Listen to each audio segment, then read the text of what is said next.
gemía. Veíamos cómo hacia lo lejos se veían unas tinieblas, pero el Señor con su presencia comenzó a disipar estas tinieblas en aquel lugar. Cuando seguimos caminando y escuchamos los gritos y los lamentos de miles y miles de personas que gritaban al unísono y pedía que el Señor los sacase de aquel lugar. En ese momento comenzamos a darnos cuenta que habían muchas personas allí. Comenzamos a sentir un gran dolor porque veíamos que el Señor también sufría cada vez que veía a estas personas. Muchos le gritaban y le decían: Señor, permíteme salir aunque sea un segundo o un instante de este lugar, permíteme salir. Y muchas veces el Señor les preguntaba: ¿para qué quieres salir de este lugar? Y Él les decía: porque quiero ser salvo, Señor, porque quiero arrepentirme y ser salvo. Pero ya era tarde para ellos. Y querido hermano que me escucha, recuerda algo: la oportunidad es para ti y para mí. Ahora es cuando nosotros debemos decidir para dónde queremos ir: a un lugar eterno de salvación, a un lugar eterno de condenación. Comenzamos a caminar y comencé a darme cuenta cómo se hacía un piso debajo de nuestros pies. En lo que caminábamos, este piso que se caía y un fango que hervía y hervía, un fuego que salía de ese fango, un olor que despedía muy profundo, que comenzaba a trastornar nuestro cuerpo, nos causaba náuseas al sentir este olor, y el grito de muchas personas, de muchos lamentos de muchas personas. Hacia lo lejos comencé a darme cuenta cómo un hombre que se suspendía hasta la mitad de su cintura, y cuando sacaba sus manos, cómo se caía la piel de sus huesos, y dentro de él se veía un humo gris. Y le preguntamos con mis compañeros: ¿qué es ese humo gris que se ve dentro del cuerpo de ellos? Y el Señor nos decía: ese humo gris es su alma que ha quedado atrapada en un cuerpo de pecado, como lo dice Apocalipsis 14:11, que el humo de sus tormentos sube por los siglos de los siglos y no tiene reposo ni de día ni de noche. En aquel lugar comenzamos a darnos cuenta muchas cosas que habíamos ignorado durante mucho tiempo de aquí de la tierra. Que aquí es donde sabemos a dónde vamos a ir: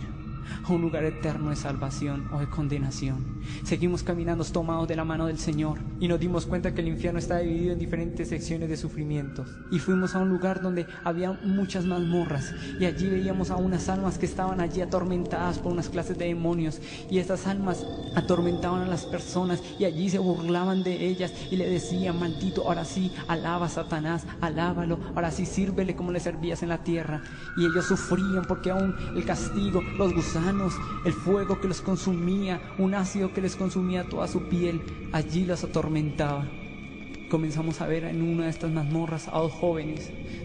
que estaban allí y tenían en sus manos unas dagas y comenzaban a apuñalearse, y el uno al otro se decían palabras y se maltrataban y se injuriaban de una forma, y le decía: maldito, por tu culpa yo estoy en este lugar, porque tú hiciste que yo llegase a este lugar de tormento, porque tú cegaste mi vida y no me permitiste reconocer al Señor, no me permitiste recibirlo, porque muchas veces cuando tuve la oportunidad tú me decías que no. Por eso ahora estoy en este lugar de tormento, atormentado de día y de noche.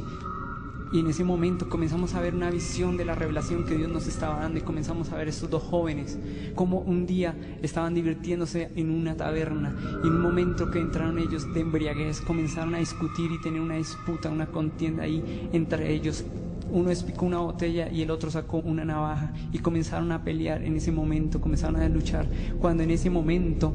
comenzaron a apuñalarse del uno al otro hasta que acabaron con sus vidas. Y esa misma escena que vivieron aquí en la tierra la tenían que estar repitiendo allí en aquel lugar. Y lo terrible que aún venía un recuerdo a ellos, que aquí en la tierra ellos se conocían y se estimaban como dos amigos, como dos personas que se habían conocido desde muy niños y se habían estimado como hermanos. Pero déjame decirte, querido hermano, que amigo solo hay uno, y se llama Jesús de Nazaret. Ese amigo verdadero, ese amigo fiel que realmente está en todos los momentos.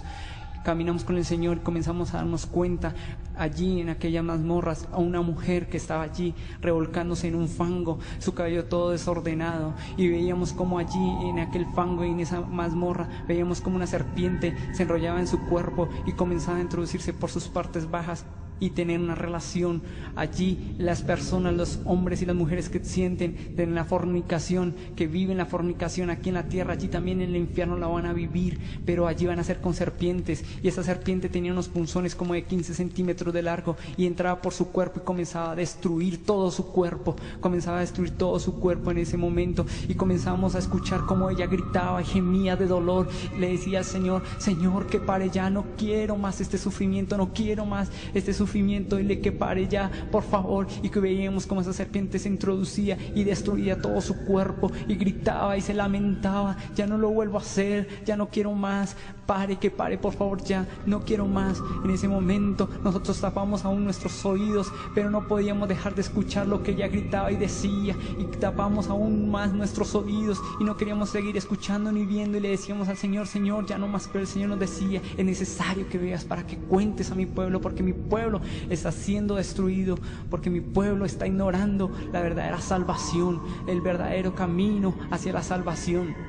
Seguimos caminando, y a lo lejos comenzamos a ver un valle gigantesco, un mar inmenso, un lago gigantesco allí, pero de dolor, de sufrimiento, de una lava que hervía con hervor de fuego, como dice la palabra de Dios, y como allí miles y miles de personas gritaban y sacaban sus manos, y aún habían muchos demonios que sobrevolaban este lago y los hundían con unas lanzas en forma de S, y les decían y se burlaban de ellos, les decían: maldito, ahora sí, alaba a Satanás, ahora sí, alábalo, ahora sí, sírvele como le servías en la tierra. Y había muchas personas allí y podíamos ver muchas escenas de muchas personas allí, pero aún nosotros seguíamos atemorizados, nos tomábamos de la mano, sentíamos que si nos soltábamos de la mano del Señor nos podíamos quedar en aquel lugar. Nosotros estábamos asustados, atemorizados por lo que estábamos sintiendo en ese momento, y vimos hacia lo lejos a un hombre que estaba suspendido en la mitad de aquel lago, y este hombre allí se le veía en su rostro un dolor, además del sufrimiento que sentía, que habían dos demonios que sobrevolaban su cuerpo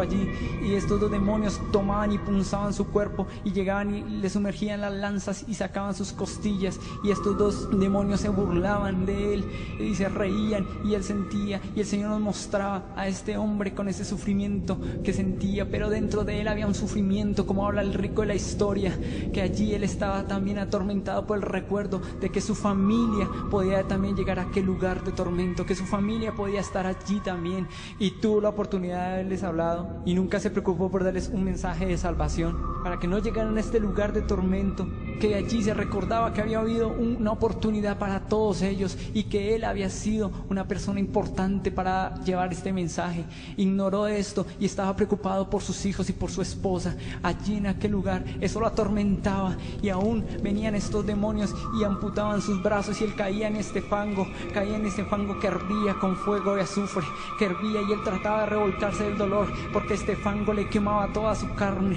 comenzaba a desprenderse su carne y se consumía en este fango, y comenzaba a quedar un cuerpo cadavérico, y él comenzaba a salir y comenzaba a retorcerse como una serpiente para poder salir de allí, y allí aún los demonios venían, lo metían más hacia este fango allí en aquel lugar. Después de esto comenzamos a ver hacia lo lejos una serie de demonios que estaban allí, y vi algo que me cautivaba. Comencé a darme cuenta que uno de estos demonios estaba sin un ala, y le preguntamos al Señor: Señor, ¿por qué a este demonio le falta un ala? El Señor nos decía: este demonio fue lanzado para un propósito aquí en la tierra, pero este demonio no cumplió su cometido, y así fue lanzado nuevamente al infierno por un siervo de Dios. Satanás vino y lo castigó, y fue quitado, amputada esa ala. En ese momento entendimos y comprendimos que nosotros tenemos poder y autoridad para echar fuera demonios, para echar toda potestad, todo principado. Querido amigo que me escuchas, este testimonio no es para condenación, sino para salvación, para que te des cuenta en qué condiciones tú estás delante de Dios, para salvación y no para condenación. Querido amigo, por favor, en este momento coloca tu corazón delante de Dios y presenta tus pecados, para que si llegase a venir en este momento el Señor, tú te fueras con Él y no te fueras a este lugar de tormento, porque allí es el lloro y el crujir de dientes. Allí es cuando vamos a entender verdaderamente por qué Dios pagó un precio en la cruz del Calvario. Allí ven muchas personas condenadas, y aún ignorando que ellos habían sido condenados por una serie de pecados que ellos creían que no era pecado. Querido amigo, examínate. No crea que la mentira, el robo, la vanidad, todo esto es pecado delante de Dios. Arrepiéntete, hermano, querido amigo que me escuchas.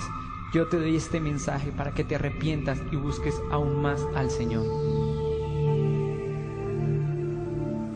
Salmo 62:12 dice: Y tuya, oh Señor, es la misericordia, porque tú pagas a cada uno conforme a su obra.